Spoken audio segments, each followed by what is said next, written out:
Hello everybody, James here. Yeah, Mac left me. I'm all by my lonesome self. So Mac headed south to go home. He had some things to attend to. And also, because of this severe weather, it was raining all day long. So we had a rain-soaked ride over to Bud Provin's today. Got there a little bit early, which was great. We were then able to get him to sign the fender, go and see some of his motorcycles that he had there. It was really quite good. So you'll see some of that coming up. I'll probably also put a couple snippets from past several days in there. Now please remember, tomorrow we are canceling. There's nothing happening tomorrow. I'm just gonna work on getting home. Monday, Todd's is on as scheduled. Tuesday, Jim Hopkins is on as scheduled. Wednesday, Bob's BMW big event is on as scheduled. So those are on as scheduled. The only change we have is tomorrow, Sunday. So I'm looking forward to seeing you all at one of those events or at the MOA Rally next week. Really looking forward to it. I think it's going to be great. Look forward to seeing you there.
You're famous in my experience for all the sage advice that you offer on the airhead list, which I see constantly, and it's very much appreciated, and it's very, very accurate. So that is definitely inspiring. So congratulations! And it's just so great to meet you.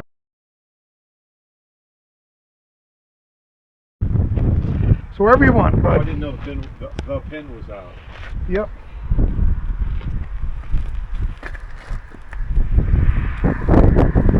I love this pen. Great pen, right? See, Thank you, bud. Thank you.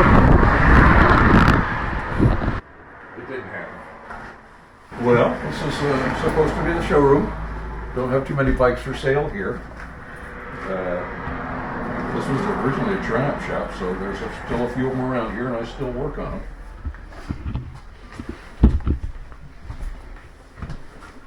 I always like this color combination. The white. The white Motorsport, yeah. Yeah, I like that color combination. One of my other customers found it in an estate deal. He asked me what I thought it was worth, and I told him, and he says, I'll bring it over. I said, what? He says, well, didn't you just make me an offer? I said, yeah, okay. So now it's mine. It's kind of cool items on this bike. The valve covers are the old CC product covers that I have no idea why he thought he should make those, but he apparently had someone who knew how to cast aluminum. Because you'll recall he also did a cast aluminum upper triple clamp, which broke, and the cast aluminum fender brace, I think for the GSs, the 100 GSs. They only imported 200 of these. Really? Yeah. Somebody was wondering how many RSs they did.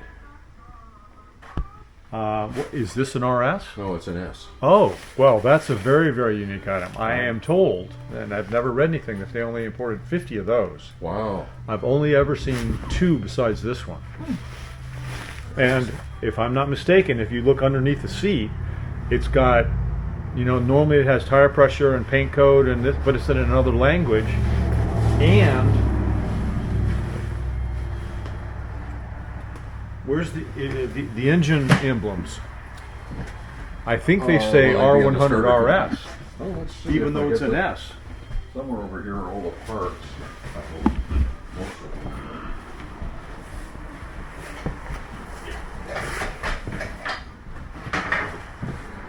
Well, this says 100S, but how much could have happened since 1978, you know? Yeah. Well, and maybe they all weren't that way. I just got no idea. I don't, yeah, I've never seen very many of myself, and there's the white Krauser bags. Yeah, I was wondering what those were there for, because those are rare. Anyway. Trivia, it's the best part of the job. Oh yeah, the white Krauser bags. Yep. Oh, those are Too nice. bad about the hardware, they're kind of rough looking. Yeah. Yeah. But that's fixable. I don't know if I'll ever use them or just kind of hang on to them. That's a special one over there. That's nice.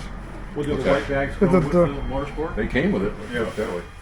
I don't remember if they were offered then. I remember the pamphlet or brochure about the special versions, but I haven't gone looking for it. What color combination were you talking about? Oh no, I'm saying On the the motorsport one. That's special. Excuse me. Yeah, it's very special. Yeah, I've got one of those brochures. I like the green one though. The Yeah. green's nice. That belongs to the guy who was the town manager in Brandon. It had been sitting in a container for something like 10 years before he brought it here. And it's been here an embarrassingly long time. This red and silver 100T is one of the few here that are for sale. You don't see those very often.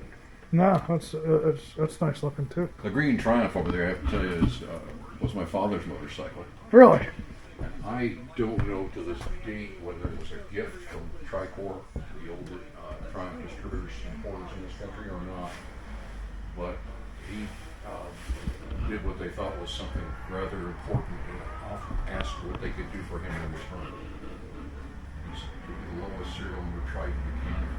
That was number 189. And they started the numbers at 101. Okay. I love the numbers.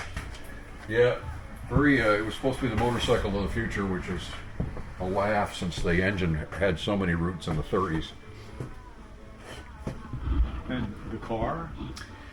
My grandfather Provin was allegedly a Graham dealer, which is what that thing is, a 1938 Graham Model 99. We should go around to the front of it. It quickly got the nickname Shark Nose. Uh-huh. It has a flathead 6 in it with a supercharger of Graham's own design. Huh.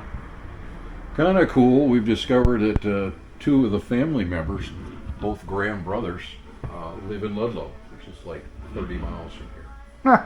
And they have slowly moved, apparently, most of the parts warehouse to Ludlow or nearby.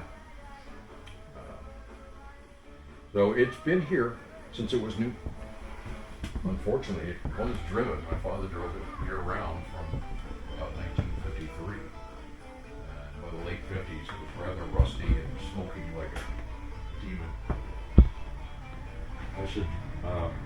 Our friend Randy saved my bacon there. It didn't make it back from one old car show. My youngest brother owns it now. So this is ostensibly the showroom. Yep. I like it. All the parts. Well, that is the drawback to being a one-man show. I'm not willing to work 24 hours a day anymore.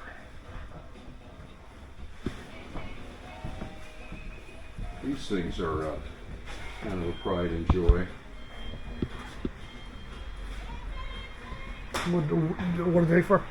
These fit, I do these for airheads basically. JE, and I think they're in Kentucky now, or Ohio, that's it. Machine them to my specifications. They start out with a forged lump of aluminum. Yep. I have several designs they do for me. That's good. Lower the hood on the Graham and see what it looks like. Yeah. We've been struggling with it of late. It took so long to get the head fixed that Earl, my youngest brother, kind of lost his enthusiasm, I guess I'll say. Yeah, that happens. Yeah, it happens to me too. And it's a discouraging thing to work on. It's very rusty. And he's an artist, not a mechanic. That's the best part. Yeah, look at that. Yep. That's cool. That's a cool looking front. Very unique. I wonder sometimes about its aerodynamics, but Yeah, well, I don't think anybody was thinking about that now. no, wasn't going fast enough, right? My grandfather claimed he'd driven at 100 miles an hour.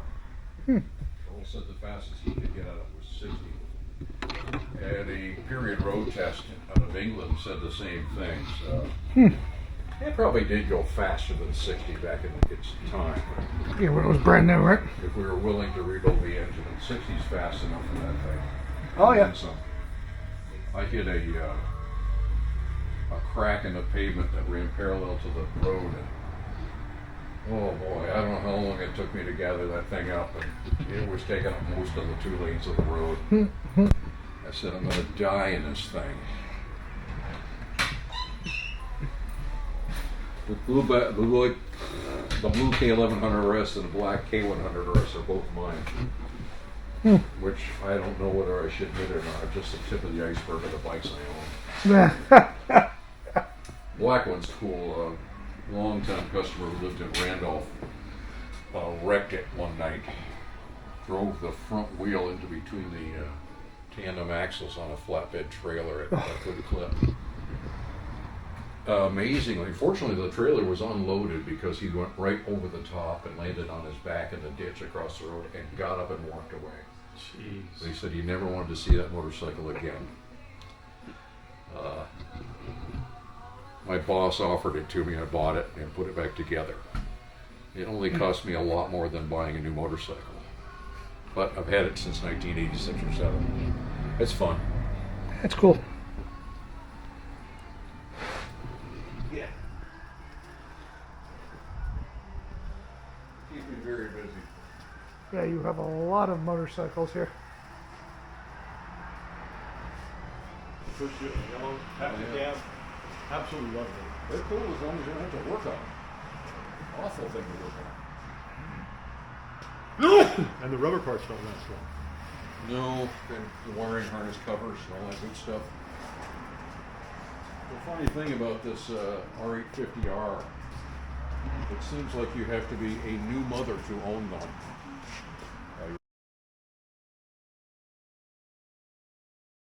So continue the story. You were both going to school. Yeah. You went to school for a very long time.